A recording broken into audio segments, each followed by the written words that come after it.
نور على نور.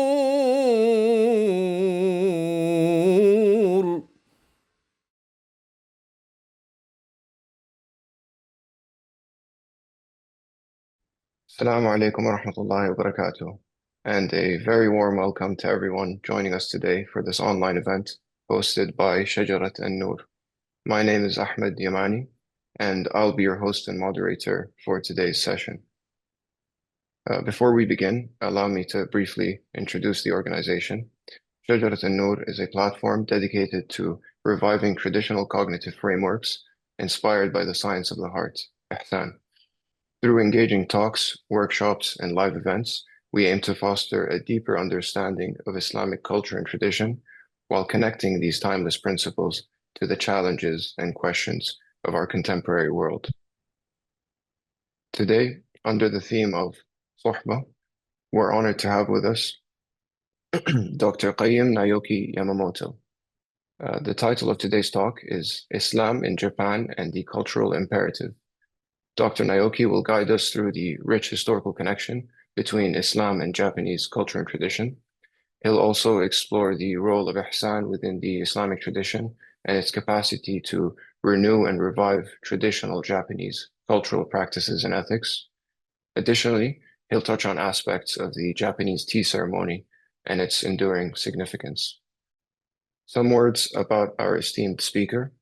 Dr. Qayyim Naoki Yamamoto is currently an assistant professor at the Graduate School of Turkic Studies at Marmara University. He completed his PhD at the Graduate School of Asia and Africa Studies at Kyoto University in 2018. Dr. Naoki specializes in Ottoman Tasawwuf and traditional Japanese culture. Among his many publications are a Japanese translation of Imam Sulami's Kitāb al-Futuwwa and Introduction to Tasawwuf, a comparison with Shonen Manga. We're truly honored to have him here with us today to share his unique perspective on the intersection of Islamic and Japanese traditions. Now, let me outline the format for today's session. Dr. Naoki will deliver his talk, which will last about 45 minutes. After that, we'll open the floor to your questions in the Q&A session. Feel free to share your questions in the Zoom chat throughout the talk, and we'll do our best to field as many as possible during the Q&A. Without further ado, it's my absolute pleasure to invite Dr. Naoki to begin. The floor is yours. Yeah, thank you very much. I will share the slide. So, Bismillahirrahmanirrahim. So thank you very much for inviting me to this wonderful gathering. And as I am introduced, I'm Naoki Yamamoto, and currently I'm a lecturer at the Marmara University. But today's topic is I would like to talk about that in my latest project called the Japanese Islamic art, and how I interpret this as the practice of the cultural imperative of the Japanese Muslim, especially for the future generations. Yes. でですね。And since I'm a university lecturer, my main activities are, the writing books and writing articles. And for example, this one is the Japanese translation of the Abu Abdurrahman Sulami's Futuwwa. And 2 years ago, I was also the team of the translating the Imam Ghazali's Mukhtasar Ihya al-Muddin. This is a abridged version of the Ihya al-Muddin, and I was in part of I was responsibility for translating the fourth part of the Mukhtasar Ihya al-Muddin, is the part of the Tasawwuf. And also the last year, I have published a new book in Japan. It's called Introduction to Tasawwuf. And here, and in this book, I have focused more on the practical aspect of the Tasawwuf. Because mainly, outside, Muslim countries or the Muslim communities, people understand the Tasawwuf as more like mystical, like philosophy. and they mainly focus on the like metaphysical and mystical or metaphysical side of its tradition. But that was just one half of the tradition. The other half, tasawwuf is more than anything is a practice. Is a practice of the spiritual ascension. And if we look at the perspective, the what is really important for the Japanese audiences that you can see a lot of common ground between traditional Japanese culture and also the Tasawwuf culture. So in this book, I have explained the diversity of the spiritual practices in Tasawwuf tradition, and also I have compared the like similarity between the Japanese cultures, for example, like tea ceremonies or the swordsmanships or the some of the spiritual practices among the Buddhist monks, such. And you can also see some of the interview on in the internet. Usually, I don't trust like YouTube or TikTok kind of program because I mean, even just now, my internet connection just like had dropped away, and I couldn't, and I had to re-enter. So this is why I'm not a big fan of modern technologies, but yet, the Japanese, and yet there is the fact that the Asian Muslim like me, you mean the East Asian Muslim, like Chinese Muslims or Korean Muslim, Japanese Muslim, that we are not that visible, or we are not that acknowledged among the Muslim community. So like to some extent, it's really important for us to become at least to become visible, even online, so that let the people see that what we are thinking or what we are trying to do or what we try to create. What we're trying to create like indigenous like Islamic intellectual tradition or Islamic culture in our communities. For example, there is a YouTube program called the Blogging Theology, the Blogging Theology. And I have introduced like it's a really brief introduction. I have talked about the brief introduction to the Islamic tradition in China. And also, the second video is I don't remember when was it, but maybe 3 years ago or 2 years ago. When I visited in London, I have met the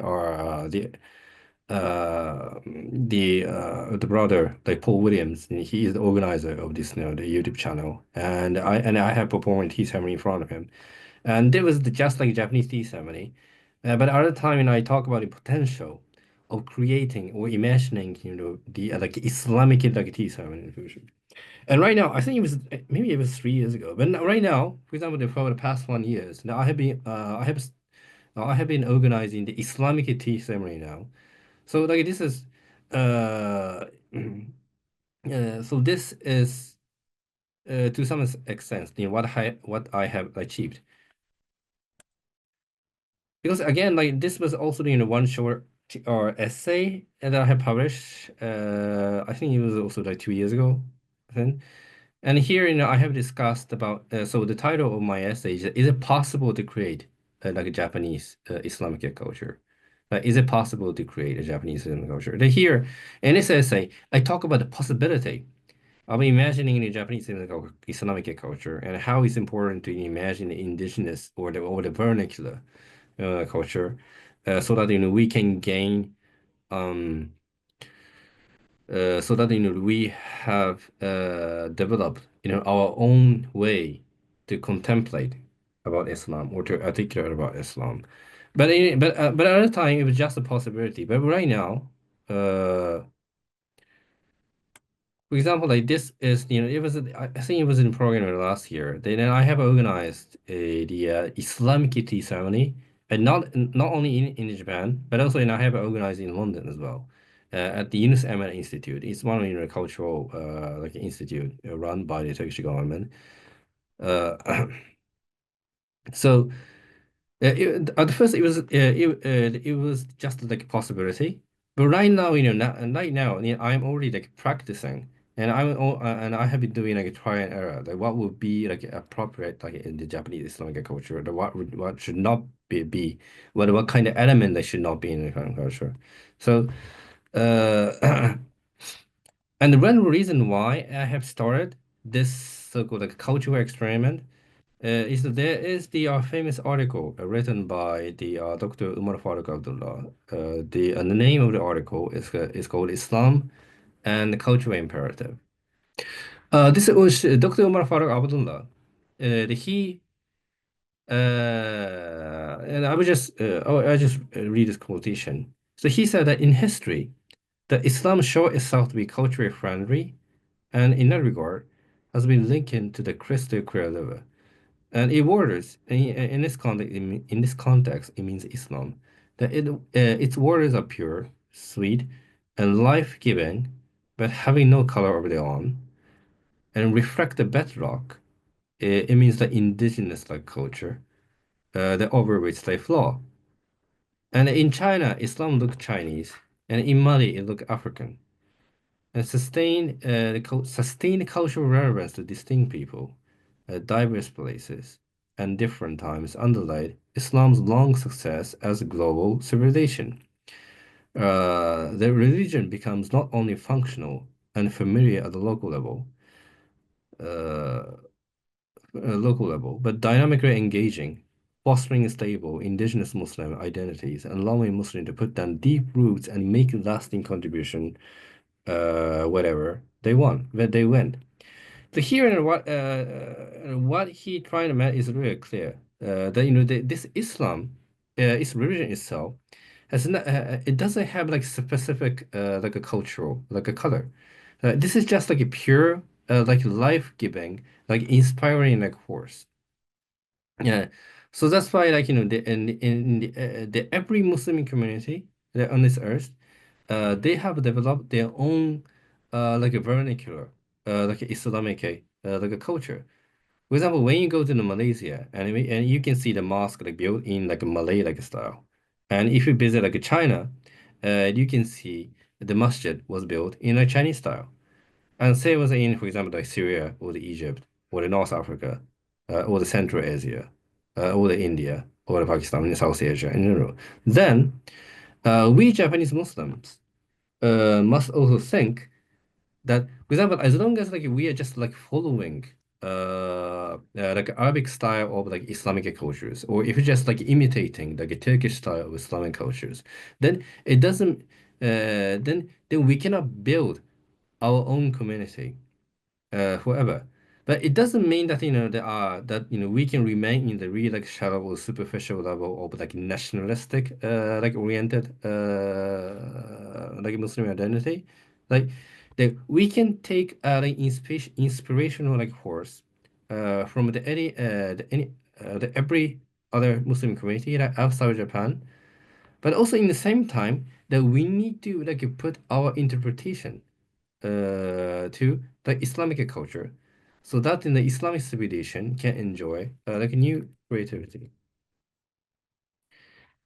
So in Japan, I call my cultural project as the Seishin like a geijutsu, the Seishin geijutsu. Seishin, Se means pure and Shin means true. This is like an old name for like Islam like in China. And Geijutsu means art. So here it means basically it means like Islamic art. But when I translate into like English, I call like Japanese like Islamic like art. And also there's a reason why I use the word Islamic like instead of Islamic. There is the famous historian called Marshall Hudson, and in his book, The Venture of Islam, he classified so he talked about the differences between the Islamicate and Islamic, and in his understanding, in his terminology, the Islamic means like the something which is directly like connected to like Aqidah or the fiqh or the like religious like aspect in a narrow sense, and this Islamicate is more like a morality or the like ethical manifestations, or like a cultural product which is invented or like, initiated by the Muslims, but which can be enjoyed by both Muslim and also like non-Muslims. And here I want to like make and my intention is also I want to create like something like Islamic in the Japanese society, like not Islamic. Like I don't want to create like, something which can only be enjoyed by Muslim living in Japan, but I want to show some kind of like new creativity, which is initiated by the Japanese Muslim, but it can be like shared by both Muslim and also like non-Muslims. Because in the end, we are just like a minority in Japan. It's impossible for us to take over like one village and create, I don't know, like independent like Islamic like a country or something, and try to confine ourselves in a district and try to build in our own like ecosystem. Like it's impossible. And also this is not the humane thing to do. Like like in, like what and also in the same time, like even though that we're a minority that in Japan, well, currently I'm based in Turkey, but even though I'm married in Japan, that it doesn't mean that we must like compromise with the majority of the Japanese society. It's like that we should be proud of ourselves, and also like that we have to believe in ourselves that we can be like the best inheritor of the traditional Japanese culture, and also like we can like put a new interpretation to like both Japanese culture and also like Islamic culture. So like this is like my ideal of in the Japanese Islamic art. And currently, I have doing the mainly like three. I'm focusing on these three elements when I'm designing my Japanese like Islamic art culture. And the one is I'm trying to express the spirituality of Islam, like spirituality of iḥsan or spirituality of Ithar. I don't know any like the beautiful like message of Islam, with the Japanese aesthetics. It means like I'm trying to use like Japanese method to articulate the Islamic spirituality. And second one is uh, I want to create the culture or the practice. Because nowadays, it's not only in the Muslim, but in humanity in general. Like, people talk too much. Like, even in YouTube or TikTok, I saw so many videos about like debating about, I don't know, like modernities or like discussing about what is the difference between like Islam and Christianities or there are like lots of programs that trying to prove that Islam is true. And I will say like this that is like useless. Like I'm sure like lots of people are like learning a lot with that kind of program. But as an individual who lives in Japan and as an individual who grew up in this cultural practice in the Japanese tradition, that I never trust words because people can talk about everything. I mean, for example, the people can talk about beautiful things, and also people can talk about potentials. But the potential is just like a potentials. Like I saw so many like this like I have heard I was in so many conversation that like Muslim could do this or like Muslim can do this in the future or we have the potential to do something, and this is just a conversation.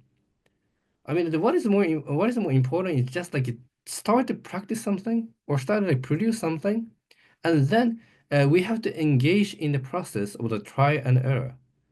And I think that this is one of the most like beautiful thing about traditional Japanese culture is that uh, we just don't like remain in words. That even the martial arts is also like same. Like for example, I can say in words that I am the strongest person in the world, but it doesn't mean that I'm the strongest person in the world. Like for example, when you engage in the Japanese swordsmanship or aikido or judo or not in the martial art, maybe in the calligraphy or tea ceremony, like that environment is allows us to engage in the long term like process of the try and error, and personally I believe that this is the only things or the only opportunity for the humanity to get matured.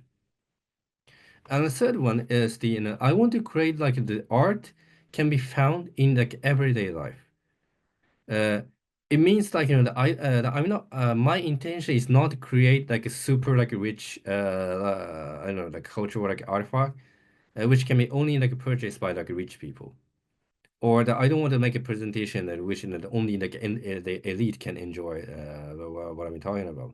Like there is the book called this one.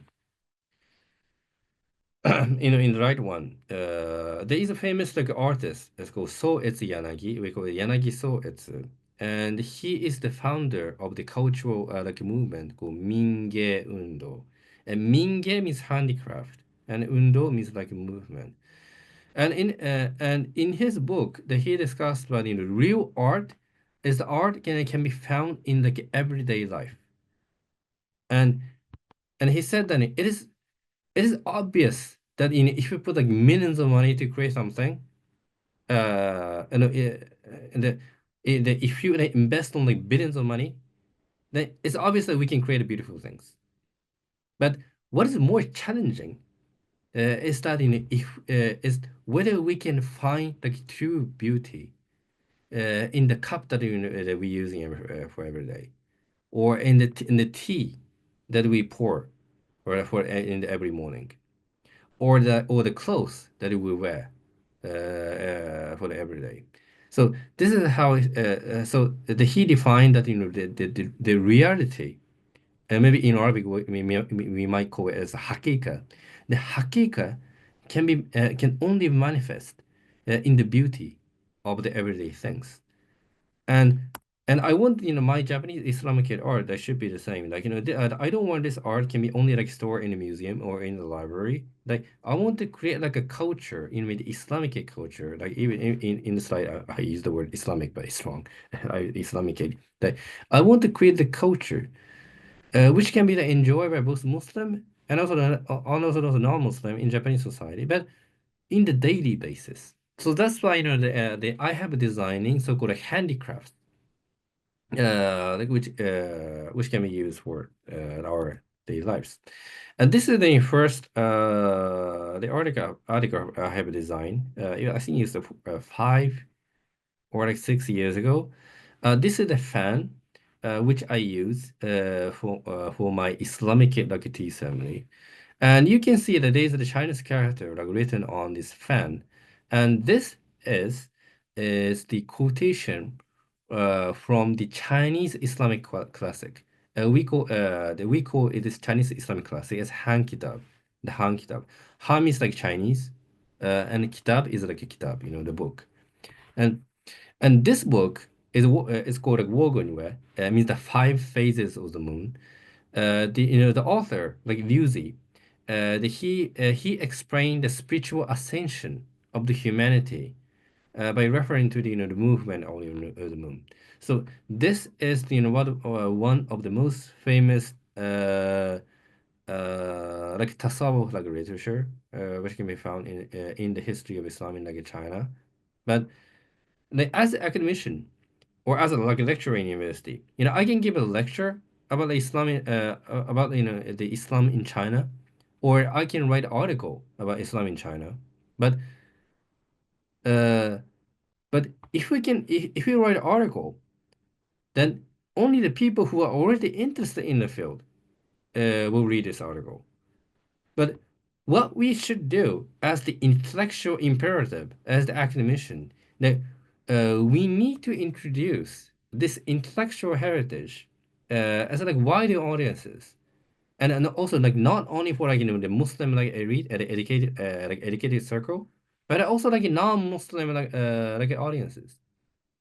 So this is what so the reason why I have designed this fan is that when I organize the Japanese Islamic tea ceremony, like in Japan or the other country, like lots of like non-Muslim like people also participate in my program. And when I show this fan, that I always try to and usually people ask me like well, what is written on this fan, and this is the moment that I can get the opportunity to introduce the history of Islam in like China. So this is why I'm also doing I have been also like translating like lots of books into Japanese, and also now I have been translating the Chinese Islamic classic to English. But like this is not enough as academicians. Like what we should do is we also like create like a cultural product which is inspired by our like traditional intellectual like heritage. And another one is the handicraft. It's called like tea container. We call it natsume. And this is like painted by the lacquerware. It's a special like sap which can be extracted from the special tree. And this is the lacquerware that my tea master is using, and usually in the tea ceremony, this tea container has like a design which is inspired by like flower or like snowflakes or like mountains, and sometimes they use like a calligraphy like a design already on it. And this one is the lacquerware that I have designed. And this the background is I have used a traditional like Japanese like a pattern. This represent like flowing like a river. And this one is I'm sure you ever can read. This is like Arabic calligraphy. It's called like Adab Ya Hua. This is actually the Ottoman calligraphy. So you can so if you read an Ottoman like Turkish, it's called Edeb Yahu, the Edeb Yahu. And this is kind of a form like a dua, the prayer. So and usually this calligraphy is they hang on in the like entrance of the like zawiya, the Sufi lodges for training, and this edeb or adab means like the courtesy or the manner, and ya is the invocation, and huwa is of course like Allah. So it means like ya Allah, please give us the courtesy. So like this is the interpretation of this calligraphy. And in the tea ceremony, there is the performances that the tea master will clean the tea container like really carefully with a special like handkerchief.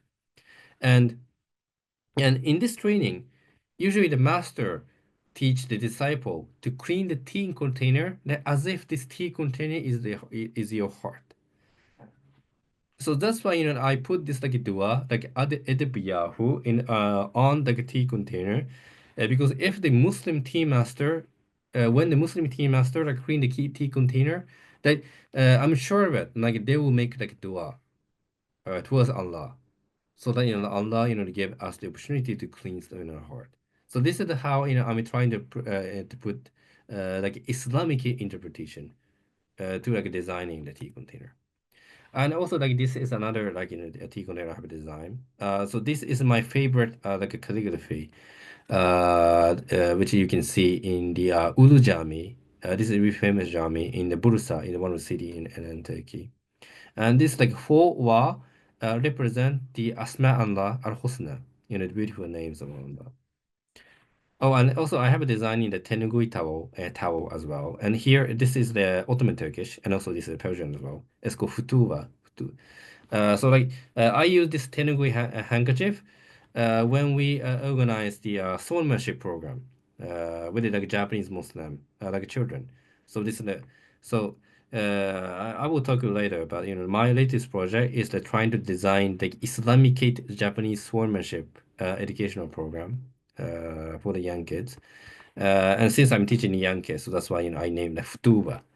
So this is like Japanese like Islamic like Futuwwa education program. And also I use the like traditional like Japanese like symmetric like pattern and not symmetric pattern. Yeah, pattern. So that I combine Arabic letter and Japanese traditional like patterns.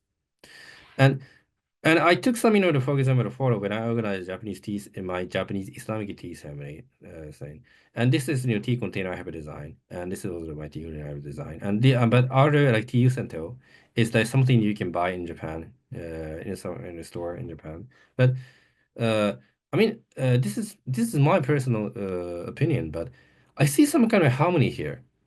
Like I don't see like there is any like uncomfortable like a chaos, that even if I put this Islamic kit like a handicraft among the other ordinary like a Japanese tea utensils, and this is something what I want to show to the audiences, especially in Japan, that many people think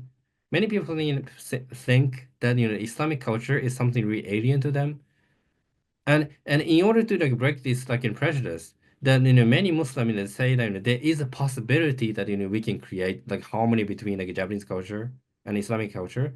But as I said, like no matter how you explain, the word is just the words. But if we create a culture product, then you can like visually like show that there is like a harmony. That as long as like we can, as long as you study like deeply about like Japanese culture and also Japanese aesthetics, and also if you're not really well versed in the it's the Islamic intellectual tradition. And another one is I have been also designing the Islamic hanging scroll as well. And with that one, this is the one hanging scroll I've designed. And this flower is called higambana, higambana. And I don't know how to say in English. Is it like a red spider lily or something? But some people think that this flower is like a metaphor of like a death. But higan doesn't mean like a death. The higan means like akhira, the hereafter. So this flower is actually the flower of the hereafter. But of course, this hereafter is the hereafter which is understood in like Buddhism. And in this hanging scroll, I put the alif next to this higambana, and but this is how I'm trying to show that that we reinterpret this higambana, the higan like flower, as like a metaphor of our akhirah. Because in the end, flower is just a flower. And also the images about the like a death or the images about hereafter, this is just the interpretation of the humans.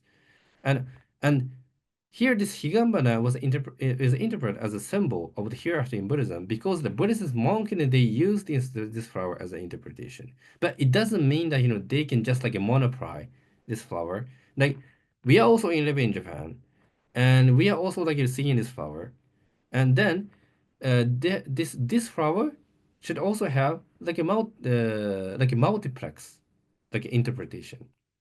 So this is why when the Japanese Muslim see this flower, then we may remember like our concept or our understanding of the hereafter is the akhirah. And not only just like design like writing flowers and also like or just writing Arabic calligraphy.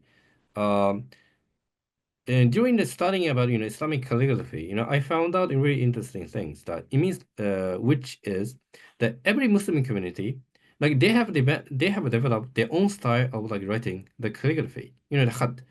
For example, like this is one example the khat Maghribi, and this one is it's called the khat Sini. The Chinese script, like Sini script. And even though both are Arabic, but this style like so different. So it means like even while writing the letter, the creative like Muslim like artists, they put their vernacular like aesthetics in the art of the calligraphy. And especially I would like to introduce one of the creative the aspect of this khat Sini, the Sini script. There is a really famous. I think he's one of the most famous like calligrapher in contemporary like Muslim society. His name is the Haji Nuruddin.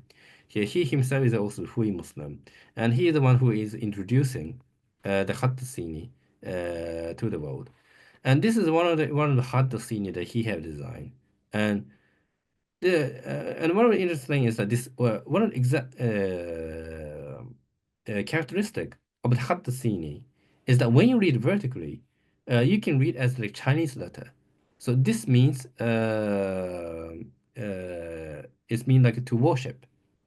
But when you turn aside, that you can read as the Arabic letter. Here is a sa, ba, ha, alif, noon, and Allah, like Subhanallah. So vertically, you can read as Chinese letter, and horizontally, you can read as Arabic letter. This is another example. This, vertically, you can read as Chinese letter. It means Rabb, the Lord or the Master. But horizontally, you can read as as the Arabic, like Allah. And when I'm observing like this, maybe I'm a little bit arrogant, but what I thought is that just watching this like cutscene and just enjoying watching is like it's not enough for Japanese Muslim. Like if you're really like Japanese like a Muslim, then we should take the life-giving inspirational like energy from this cutscene to create our own culture. Because Japanese culture is in the end the part of like a Chinese culture. Then just becoming the consumer of this culture is not enough. Like we need to produce something that inspired by this culture. So that's why I have started called the Khat Yabani project, and there is some of the TV program or TV article, the article, and this also the interview that was published before, and this. And when I'm designing this Khat Yabani, initially, this Khat Yabani was inspired by the Khat Sini like style, and also I apply the aesthetic of irregularity that which is especially can be found in the Japanese calligraphy aesthetics style, and also I try to practice the aesthetic of simplicity, which can be widely found in Japanese aesthetic. And I want to explain about this aesthetics of irregularity and also simplicity as well. So if we, for example, here, this irregularity means both through calligraphy, it's not like written in this like symmetric like way. Like rather, it was like written in irregular like order. And this one is also the same. The first calligraphy is really big, but when it goes down, it becomes really like a thin and also small. But this irregularity is this is what I learned from my master in a tea ceremony. She explained that this is how the Japanese artist is trying to explain the how vulnerable the human beings are, or how imperfect the human beings are. So when we design the symmetric pattern, usually we try to explain the perfection of something. But this aesthetic of irregularity, this is the method that we embrace the imperfection of the human beings. So this is one example that the Islamic in the Khattiyya when you have a design is called the Bismillah, and here this word this letter can be read as it means the heaven, and this word is the actually I need to redesign as well. This one is can be read in Chinese character as like a word, so heavenly word, but also you can read as Arabic letter like Bismillah. Another one is this is also the another Khatt Yabani I have or inspired I have designed, and this is also use the Khatt Sini method. So if you read vertically, you can read as Chinese letter means high, but if you read horizontally, you can read as Arabic, Al-Malik. And this is also another calligraphy design. So if you read it vertically, you can read a Chinese letter as it means like a prosperity or the long life. But horizontally, you can read as Astaghfirullah. So it means that how we can gain a true long life. Then Tauba, that in a constant like a Tauba in a daily basis. And also like this, when this is calligraphy is called Nur ala Nur. This is a Chinese letter which means like light, like Nur. But I have written in about applying the aesthetic of the irregularity as well. And this method is called chirashigaki. It's called scattered writing, which can be widely practiced in Japanese calligraphy. Oh, and this one is also another like Hattiya when you have a design. If you read vertically, you can read as Chinese letter. It means 1 million word, but horizontally it means like La ilaha illallah. And well, then these are some of the paper. I also like written this calligraphy on special paper as well. I think time is running, so I will just wrap up very quickly. And also this is the, the another hanging scroll, the Islamic hanging scroll I have designed. And this is the Japanese translation of the Surah Al-Fatiha. And this is the Japanese translation of the Surah Al-Ikhlas. But also in both I pride, the aesthetic of irregularity. And also I not only just like I have translated into Japanese, but I have written in the traditional like Japanese calligraphy. Oh, this is also Surah Al-Fatiha as well. And this is I have used traditional Japanese washi paper, but I have also used the like Turkish marbling paper as an experiment as well. And this is also Surah Al-Fatiha. And this is called a fan paper. We call it ryoshi. And I have written some Arabic letters. This is Ar-Rahman. This is Asma al-Husna series. And this is also, this is also Khatt Sini, and I have it is inspired by the calligraphy of Haji Nuruddin, but I have redesigned it. This is called Subhanallah, and I written on traditional Japanese paper. Oh, and this is one of the latest like custom order the calligraphy that I have designed. This is a Japanese translation of the Ayatul Kursi. Yeah. And the people who and the customer, he hang my calligraphy on the traditional like Japanese like house. But again, like but I'm really surprised. For example, like this visually, this is so Japanese. At least like, this is so East Asian. But the content itself is Ayatul Kursi. And also you can see like Bismillah. So like this is how I'm trying to create like a new harmony between like Japanese culture and also like Islamic culture. So like inshallah, if I can continue my culture project, like I want to create I want to introduce like a new creativity to the Japanese audiences. And also, I want to show the Japanese people that we Japanese Muslim, we are not we are not the people who are trying to like destroy the traditional like Japanese culture, but we can be like like new inheritor of the Japanese tradition. Because, for example, I'm practicing this Japanese calligraphy, but I'm sure that more than 90% of Japanese people they cannot read this Japanese calligraphy anymore. So it means like we Japanese Muslim are now practicing this Japanese traditional cultures. So in this way, we are not just like in the inheritor. Like we are the protector. We can be like protector of the Japanese tradition. Oh, and this is one of the tea ceremony that I have did in the last year, and lots of people came. And what really good, amazing things is that there are I think more than 60 or 70 people came to our program, but more than half of the participants were like non-Muslims. Like we're non and this is really so big achievement for us because usually when we organize some kind of program about Islam or Islamic culture, usually like only Muslim can will come for that kind of program. But in this tea ceremony, in the Islamic tea ceremony, the more than half of the participants were non-Muslim, like non-Muslim like Japanese. Oh, and also another like this is one of the new project is the Japanese like Islamic like sonship. Like it said explicit content, but it doesn't mean that it has a real bad content. It means because this is about the swordmanship, so that's why it has like a violent scene. It can be fine. But this is one of famous like a manga about the Musashi Miyamoto. He's a famous Japanese swordmaster, or living in medieval Japan, and he is my master. And now I have been studying his Miyamoto Musashi swordmanship, and my future project is that that I put like Islamicate like interpretation to the Japanese swordmanship, so that we can apply this swordmanship to like Islamic education for children.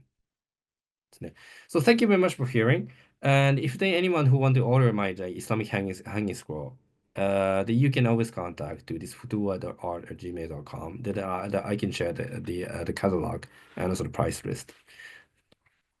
So thank you very much. Like this is all the presentation. Thank you so much for that fascinating talk. You've given us much to reflect on regarding the intersection of Islam and Japanese culture. And subhanAllah, you mentioned Haji Nuruddin in your talk. We were honored to have him deliver a talk for us about 2 months ago in mid-November. I love seeing these connections come up. So now we'll move into the Q&A portion of our session. So everyone, please feel free to type your questions into the chat, or if you'd prefer to raise your hand, if you'd like to switch on your mic and ask the question yourself. I'll start by asking a question to get us going. So Dr. Naoki, thank you again for your talk. Question is, you mentioned briefly at one point in the talk when you were speaking about trial and error, and you said that practice of a craft is the only way that humanity or human can mature. I found that interesting. Can you speak more about that? Like this is when I have thing for opinion, especially in the past 5 years. But the people always expect that something which is already like completed, or something which is already like well like prepared. Uh, for example, for example, uh, when I open a YouTube, that you can see like lots of video about saying that why Islam is true about something something, or that why others are wrong, or why we are like correct. And of course, like when we believe in one religion, like of course that we believe that that religion is true, but it doesn't mean that that whenever when we do something that we cannot be the one who like judge some things. That, for example, one of the good example, and also like this kind of like mindset is also affecting in the like educational environment as well. Like, for example, when you work in university and when you're students and when you're trying to like choose like courses you take, then you will read the syllabus, like syllabus, and when if you read the syllabus, then the syllabus explain what is the aim of this course, that what kind of fruit that you can learn from this course, and what kind of material you use in this course, and and what kind of content that you will read in each week. So the every information is already like disclosed in the syllabus. And I have a quick and I have and I'm really curious that if the information and if all the information is already disclosed in the syllabus, why do I have to go to the class? I just skip the syllabus and I will just read the books by my own because the answer is already there. But when you engage in a tea ceremony, or when you engage in, for example, Japanese swordsmanship, or when you engage in like like designing the handicraft as well, like you don't know the outcome of the practice that you engage right now. Like, for example, in the tea ceremony, like first the master will ask you to just like fold the handkerchief really carefully, but the master will never explain what the meaning of this. But eventually, when you develop your like training in the tea ceremony, then you will understand what is the spiritual like meaning behind it and holding the handkerchief. Is it like there's a famous movie called Karate Kid. Karate Kid. There was a reboot, the remake version as well. And there's one kid, he tried to learn karate from the old man, but the old man, asked a kid to just like do the paint on the wall like every day and every day. But the kids didn't know how and what's the purpose of the painting wall. But eventually, he got so stressed. What is the meaning of the painting? But after that, the old man would try to punch him, and and and this kid he didn't even know, but he said, but he was able to block his attack because all the movement he was doing in this painting was actually the movement for the blocking the attack. And this is what traditional education should be. And this is how that you can learn the importance of the sabr, endurance. Like you cannot learn the true meaning of the endurance if you know already the answer or the fruit of endurance.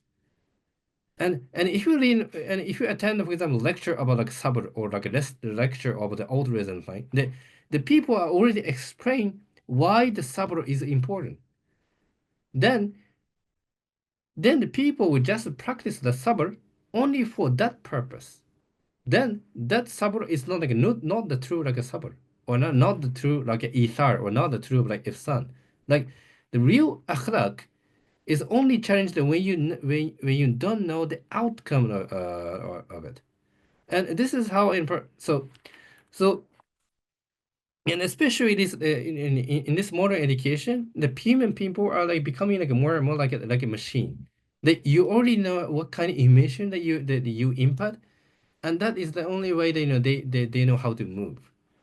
But human is like more complex, and this is how Allah designed the humanity. So that's why I believe that this the process of trial and error, the process or the being in the in environment that you don't know any answer of it or any clue of it is the only opportunity the humanity to get mature. Thank you for that thoughtful answer, Dr. Naoki. Um, let's move on to our next question from the audience. Hamza said, Assalamu alaikum. Thank you for the interesting talk.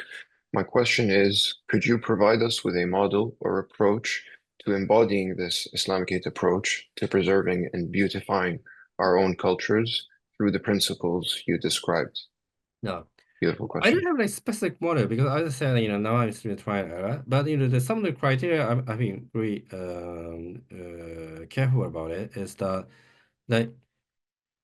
yes, now I'm trying to create some kind of vernacular like a culture, the Islamic culture in Japanese society. But it doesn't mean that that we can compromise with the Japanese culture. It means like that we must not create some just like easygoing like a shallow level of the culture. Like uh the first we will learn about Islamic culture or the Islamic principle and also the Japanese culture really deeply and try to not to violate like a basic like tenets of Islam. And but also in the same time, I want to create like something which like revive like a Japanese like a spirituality, which now is like forgotten. For example, like when I was designing, for example, this Japanese calligraphy is like one of the reason why I choose like calligraphy as the method or the tool of like designing the Japanese Islamic culture is because like most of the Japanese are now not practicing Japanese calligraphy anymore. But if you just compromise the majority, then then we might think that it's not there's no point that they engage in the calligraphy because most of the Japanese people like don't care. But this is not how the Islamic civilization show the creativity to the humanity. For example, one of the good examples, the Greek philosophy. The Muslim scholar is the one who like revived this the Greek tradition and introduced it in the Western world. But at the time, the people didn't care about the Greek philosophy, and to some extent, this Greek philosophy was forgotten. But it was like a Muslim scholar. They found that um, they found that this Greek philosophy is something which is really valuable, and they redesign it into like an Islamic way. And this is how they have developed the Islamic like philosophy. And the Japanese culture is also the same. Now, the most of the Japanese culture is now being endangered and now being forgotten. But it doesn't mean that that this culture is like worthless. And why I mean like cherishing the Japanese tradition because I'm Muslim, and because and also I believe that this Islamic spirituality can bring the new energy to revive this tradition. So if there is like one theory that that I have that I cherish in my project is that we should be the one who show the initiative to the Japanese cultures. But of course, like not but without like violating the basic like principle of Islam. Thank you for that answer, Dr. Naoki. Let's move on to the next question. We have a question from Sharaf. He said, Assalamu alaikum. What an interesting talk. I wish it continued. So it's a two-part question. Are there other Japanese cultural practices where you see the potential for a meaningful fusion with Islamic traditions? That's part one. And the second is, what are the next steps in your research, and how do you plan to explore further or showcase this cultural intersection? Okay. So right now, I'm rather focusing on the this calligraphies, but I think another new potential I have found is as I talked in my presentation, the Japanese martial arts, like swordsmanship. Because for example, in China, they have their own tradition. Uh, they have it's called the Hui Wushu. It means the Hui Muslim like martial arts. Like they have developed on their own martial arts for spiritual education, and so you can find a similar example in the Malay and Indonesian region as well. These are famous martial arts called silat, puncak silat. It's also another martial art, and there they have applied these martial arts for their spiritual education. And also you can find the a tradition called furusiya, the chivalry, the horsemanship, in the Arab Muslim the community as well. So my next step could be like now I'm studying my Japanese swordsmanship with my Japanese master. But I'm trying to I'm thinking about the possibility that how can I put like Islamic interpretation of the process of the education in the Japanese swordsmanship, and for the future, my next step, and in order to do this research, my my dream is I want to visit the other Muslim country, like not only like East Asian countries and also Asian countries, like not only like Malaysia, Indonesia, and China, but right now I want to visit like Arab countries because I found out they're also doing. I heard some of the people are trying to preserve and trying to develop like traditional like Arabic go like martial not martial arts but swordsmanship and horsemanship and also the archery. I want to visit those places, and I want to hear some advice that how they're trying to use this horsemanship or the archeries or the swordsmanship for the spiritual education and also especially education for the kids. And if I can try, if I can like integrate those traditional Islamic like the martial arts and also Japanese Islamic martial arts. And I truly believe that we can show there's something really like creative and something really new to not only for the Japanese audiences but also the Muslim audiences in the world, inshallah. That sounds very, very interesting. I think that you were speaking on the second part of the question. Is there anything you wanted to add just for the first part? Sharaf also asked, are there other Japanese cultural practices where you see the potential for a meaningful fusion of Islamic traditions? Does that answer it, the horsemanship and archery, or is there anything else? Yeah, no, I mean this is I have this is all something I think so. Yeah, then Okay, I think I have answered those questions. okay. Thank you so much for that. So let's move on to the next question. There's a question that was sent over anonymously on the chat. The question says, is there a historic connection between Japan and Islamic civilization?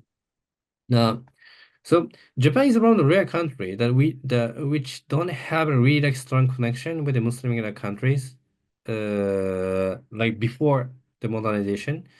So the Japanese societies start get know about like Muslim country like during the modernization. But there's one interesting like narrative. I heard that there is an inner clothes that we wear that when we wear the kimono. That inner clothes, the inner kimono is called juban, and there is one narrative that this word juban comes from Arabic. This juban, jubba, jubba. So, uh, I know that I'm not sure this is historically like correct or not. But this narrative says that the Japanese merchant they bought like jubba from either Portuguese or other like European like merchant, and they liked this jubban, and they started wear as inner clothes. So that's why they started call this inner clothes as jubban. So if this is true, then even traditional Japanese clothes, kimono, is not like pure Japanese clothes. Like this is also like Islamic like clothes. Like this is not, I mean, this is not Islamic clothes, but this is the clothes that which is like developed or initiated by the Muslim, but eventually that it started enjoyed by also like non-Muslim, like even including Japanese. And this story is not true. I mean, the existence of the narrative itself shows that there might be like a cultural interaction between a Japanese society and also like a Muslim like society. But unfortunately, historically, like we don't have like a really strong connection with the Muslim like countries. But this is actually quite sad. But also in the same time, it shows that we have the potential of the creating like something new. Because sometimes if we have like really like a long, like a rich tradition, like something it becomes like a burden, like something you could occupy. Your mind is occupied with just preserving the tradition itself, and we lost the opportunity to put a new creativity. But when it comes to the Japanese Muslim community, like since we don't have our own like strong tradition, so that's why this is a new field. And even when and another good thing is about the Japanese Muslim community is that when you compare that Japanese Muslim community is ethnically and also culturally diverse because the Japanese Muslim community doesn't include or like a Japanese Muslim like me, but we also have like Egyptian Muslims, Egyptian Japanese Muslims, or Syrian Japanese Muslims, or like Yemeni Japanese Muslims, or Pakistani Japanese Muslims, or Bengali Japanese Muslims. Like now we have now we have like second generation, which have this cultural diversity, and this is the like baraka of Allah, that now we have this rich resources to get like new inspiration. So that's why some people say some people are worried about like the future of the Japanese Muslim community. But in my opinion, and I'm quite very optimistic.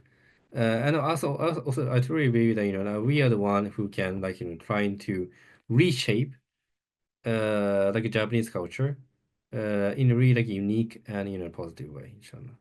Thank you for that answer.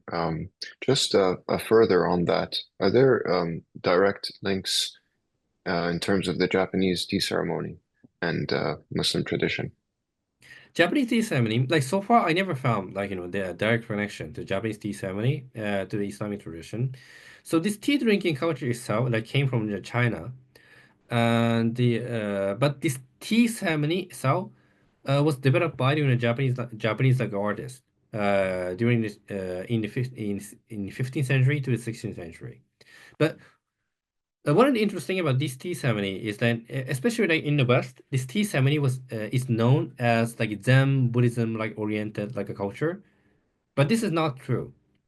Like the fact that now this tea ceremony is known as the Zen Buddhism like a culture is because the Zen Buddhist monk put their interpretation to the tea ceremony. But if you study the history of tea ceremony, especially in the 16th century, 15th century to 16th century, there was a tea ceremony conducted by the Buddhist monk, but also there was a tea ceremony for the merchant, and there was a tea ceremony for samurais, the warriors, and even there was a tea ceremony for the Catholics, Catholic like a priest and a Catholic like a samurai. So in Japan, in the 16th century, there was a Catholic tea ceremony. And in this Catholic tea ceremony, these Catholics, like, the Japanese, they put the Christian interpretation to the tea ceremony. For example, they designed handicraft. They designed like a teacup, which have like the like Christian like symbol was engraved on it, and also they have designed their own like a Christian like hanging scroll and a calligraphy. So this is why I have started to think that even like Catholic like samurai design the Catholic tea ceremony, then why not like Japanese Muslim can also create like a Japanese like Islamic like a tea ceremony. So historically it didn't exist, but someone can start. So that's why that I have decided that that I can be the first one who will design like a Japanese Islamic like tea ceremony. Thank you for that answer. That's very interesting. The whole notion of Catholic samurai I wasn't aware of before. Something to dive into. It seems we don't have any questions from the audience at the moment. So I'd like to ask another question, if that's okay. So for individuals interested in exploring both Islamic and Japanese traditions, where would you recommend they begin? I mean, when someone visits Japan, or are you talking about Or just looking to, I Japan? guess, explore, to read about it, to explore more, and to learn more. I don't know. So it's really so since I'm pretty sure I'm the first one who started to do this Japanese Islamic like art or Japanese Islamic like culture project. So there is no like many like resources, but if you're trying to like think about potential about design of the Islamic culture in Japan, imagine Islamic culture in Japan, or if you want to find like if you want to think about the similarity between Islamic culture and Japanese culture, then I will recommend to read it. I will recommend people to read Yanagi Soet's the books of Yanagi Soet's. The one I have introduced in my presentation. So it's because I'm pretty sure like I'm not the one who believes that the only like akhl is enough to believe like Tawheed or something.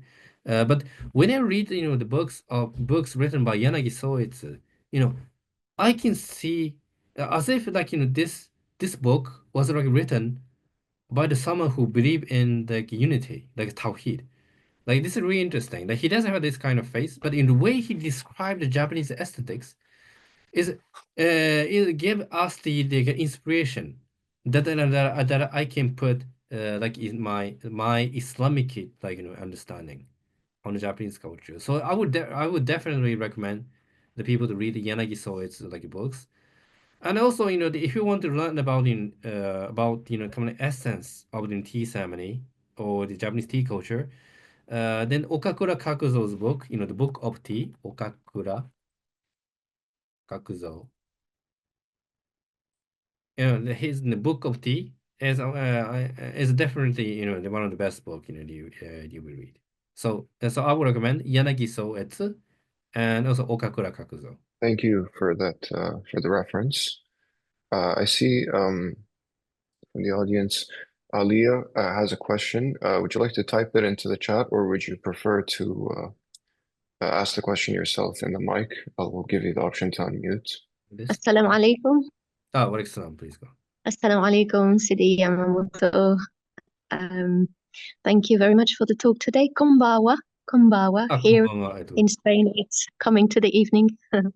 I used to, many years ago, about 30 years ago, I used to work for Japan Airlines. So we had the chance to be trained in Japan for many months and visit Japan weekly for 5 years. So we learned a lot of Japanese. And I remember during the training, we had the opportunity to be trained or to learn the tea ceremony. And this was absolutely beautiful. Mashallah. And I wasn't Muslim at the time, but when I reverted to Islam, I always remembered my years in Japan and thought that Japanese people would make absolutely beautiful Muslim, because they have a certain disposition, a certain natural disposition to that gives them, I think, ease to abide to certain to certain way of being that Islam requires of us.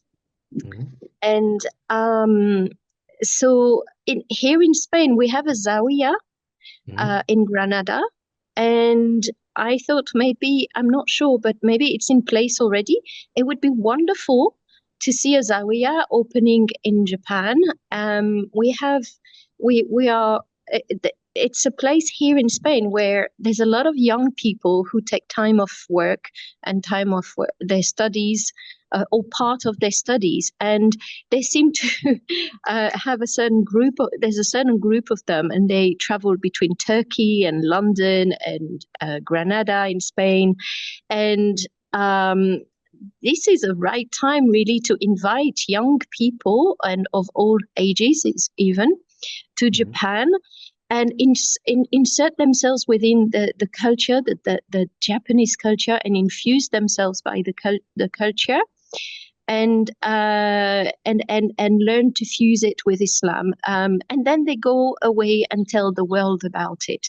So I wonder if there is such thing already in place in Japan. If not, why not maybe starting a Zawiya and inviting volunteers and workers and teachers of all backgrounds to teach the Islamic arts, the Japanese Islamic arts, and so they go and spread it around the world. Oh yes, I mean I completely agree with that. I have organized my tea ceremony event and Tokyo Jami, and also other some places, and also we as I have shown in presentation, we have used traditional Japanese tea house for my Japanese Islamic workshop, and as I said, lots of even non-Muslim participated. So if we can build like Zawiya, like for example, which build in traditional like Japanese like the architectural like way. I'm sure it will attract lots of people, inshallah. But the only problem is I don't have money. So I need to find someone who will support me. So this is one of the tragedy of people. Like usually it's really difficult to convince people to invest on the like a cultural like stuff.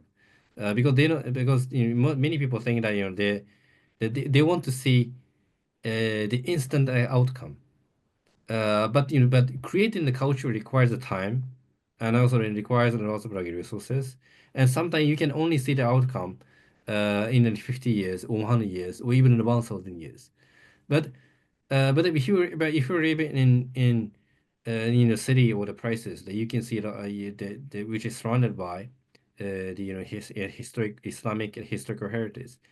And I'm sure you can definitely think that that is really quite a powerful inspirational like forces. For example, when you visit traditional like a masjid, a historical masjid in Istanbul, you can feel the head, the atmosphere, the special atmosphere, and also if you see the Islamic calligraphy, which is written by 200 or 3 years old, then you can see the trace of the iman. I mean, the calligraphy itself.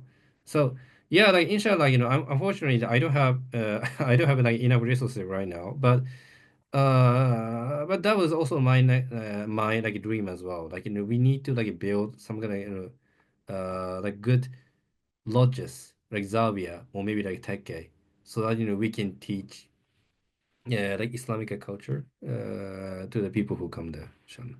Thank you for that, Dr. Naoki. I think we have time to just cover one more question in the chat. I'm not sure if you already, I guess you already mentioned some of the events that you're holding, but Elest said that you said you're based in Turkey at the moment. Do you organize events related to your work and research here, also in Japan, in the event that we visit? If you'd like to add some more. Yeah, in Turkey, like I organize I organize tea ceremony events, and also I give some like talk event. Like, as long as I am invited by the people, like I don't have any specific like a place or like office. So as long as I am invited, I will try to share my knowledge and also this tea ceremony performances, and I also do like Japanese swordmanship workshop as well. But also in Japan, like I try to visit Japan every year to visit my family, and and and also the same. Like if I'm invited by the Muslim community there, I always try to organize a program, and I think this is really like an ethical way to keep me humble. Because like if I just if I'm the one who trying to the one who try to organize the program without any demand. I don't think this is the ethical way. I think one of the important thing as the like academicians or artists is that that we can talk or that we can show something when we are needed or wanted by the community. But so far, alhamdulillah, many people have invited me to for give me a talk or a culture workshop. So in Turkey, almost every month, I do something. And also in Japan, every time I can visit there, I was able to share my experiences and also share my works with the people. Wonderful. Thank you for that. I think it's time to wrap up here. So thank you all for your wonderful questions and engagement. And of course, a huge thank you to Dr. Naoki for such an insightful talk. Your exploration of the historical and cultural connections between Islam and Japan was really inspiring. And we're so grateful for your time today. For those who'd like to revisit this session or share it with others, we'll be sharing the recording on our platform soon. Don't forget to check out our website, Instagram, and YouTube channel for updates on upcoming events. I've shared links in the chat. And before we wrap up, I'd like to invite Dr. Naoki to share any closing words or thoughts with us, and perhaps let the audience know how they can learn more about his work or stay connected. I've shared links to your Instagram page and your email and one of your articles also in the chat. Yeah, so thank you very much for inviting me to such for these great opportunities. And if there's anyone who want to purchase my artworks, they can always contact me through this futuwwa.art@gmail.com.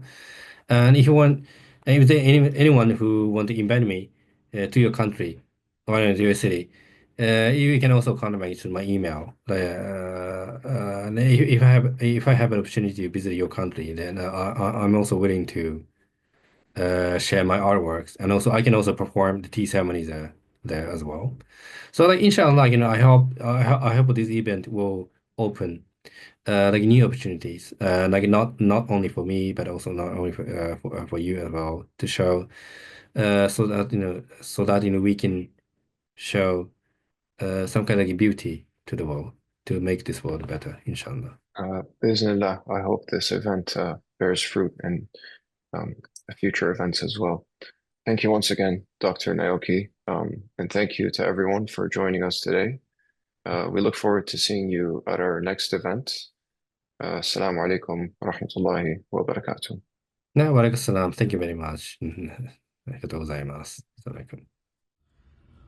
اللهم صل على سيدنا محمد السابق للخلق نوره ورحمة للعالمين ظهوره عدد من مضى من خلقك ومن بقي ومن سعد منهم ومن شقي صلاة تستغرق العد وتحيط بالحد صلاة لا غاية لها ولا منتهى ولا انقضاء صلاة دائمة بدوامك وعلى آله وصحبه وسلم تسليما مثل ذلك